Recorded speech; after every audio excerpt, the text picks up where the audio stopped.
Bonjour ou bonsoir à ceux ou celles qui regardent cette vidéo, je me prénomme Scarlet Venom. Quand j'ai vu le film Bumblebee, je me suis dit c'est très bien d'avoir la possibilité d'utiliser autant d'Autobots pour des suites. Sauf pour un. Et c'est justement de lui dont on va parler, c'est-à-dire l'Autobot Cliffjumper. Le fait est que Cliffjumper n'est pas une poucave. Je suis Cliffjumper, lieutenant de la résistance Autobot. Ma libération sera... Mauvaise réponse. Nous savons qu'il compte établir une base. Dis-nous à quel endroit et on t'épargnera. Mon nom est Cliffjumper. C'est déjà admirable de pas balancer son chef, mais ça l'est encore plus quand tu te manges une attaque physique et une menace verbale. Le fait est que Cliffjumper est confiant jusqu'au bout. Si tu ne nous dis pas où se trouve Prime, peut-être que ton jeune ami le fera. Jamais. Tu es un courageux guerrier et tu mérites une plus belle mort. Ou pas.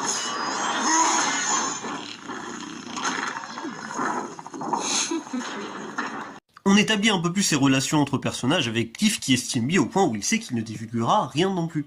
Ce qui d'ailleurs se prouve par la suite. Il y a une option pour revoir Cliffjumper malgré sa mort, ce serait du flashback.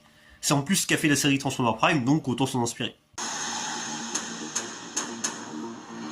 Le fait est que Cliffjumper a fait une chirurgie. En termes de ressemblance à l'original, on retrouve les bonnes couleurs, la bonne tête et une forme humanoïde. Le point qui change réellement, c'est le torse et même le dos. On a les roues ainsi que des ailes à l'arrière et aussi un torse reprenant l'avant de la voiture, sachant que l'original l'avait sur les pieds. Ce que je relève, c'est du détail, mais ça existe. Le fait est que Cliffjumper a une arme unique. Vous l'aurez remarqué, mais le personnage a un corps similaire à Bumblebee, mais avec des couleurs et une tête différentes. C'est aussi le cas dans l'AG1. Mais au lieu d'avoir juste les armes de son pote en jaune, il a un gun. Gun qui ressemble à celui de la première génération. Il a quand même son Studio Series qui a le canon de Bee, et sa figurine Transcraft a même la lame de Bumblebee. Le fait est que Cliffjumper a un logo frontal. Même si Cliff a une tête bien aduite, ça ne l'a pas empêché d'avoir son logo au même endroit que son pote, c'est-à-dire sur le front. Le fait est que Cliffjumper est une Suzuki Swift. Une Suzuki Swift, c'est un modèle de voiture qu'a le personnage dans la gamme de jouets Transformers Binaltech. Le fait est que Cliffjumper est une Porsche. A l'origine, le personnage se transforme en Porsche 924 et, par conséquent, on retrouve ce mode chez le jouet, le cartoon et le comics Marvel. Le fait est que Cliffjumper n'était pas du voyage. Laissez-moi vous raconter une histoire. Une continuité publiée chez l'éditeur IDW et commencée en 2019 nous introduit un nouveau Cliffjumper. Évidemment, comme dans d'autres histoires, les Autobots partirent sur Terre. Mais le bon Cliff fut laissé derrière. Cela fait que par rapport au texte de la Bee-Vision, il existe effectivement un Cliffjumper n'ayant que un mode cybertronien et rien d'autre. Fin de l'histoire. Le fait est que Cliffjumper peut combiner deux modes.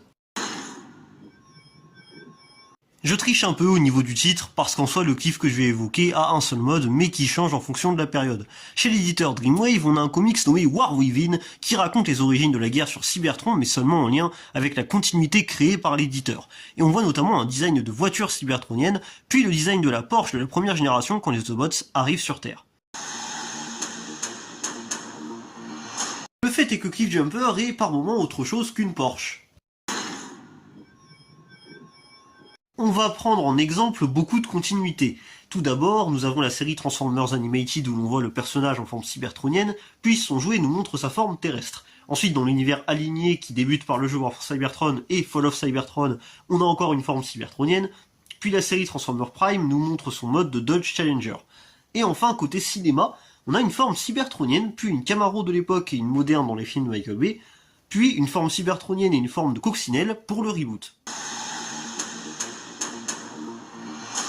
Du coup, ce fut comme toujours un plaisir de faire cette vidéo, et techniquement, c'est un peu un hommage à Cliffjumper, mais vraiment au sens littéral du terme. Ciao!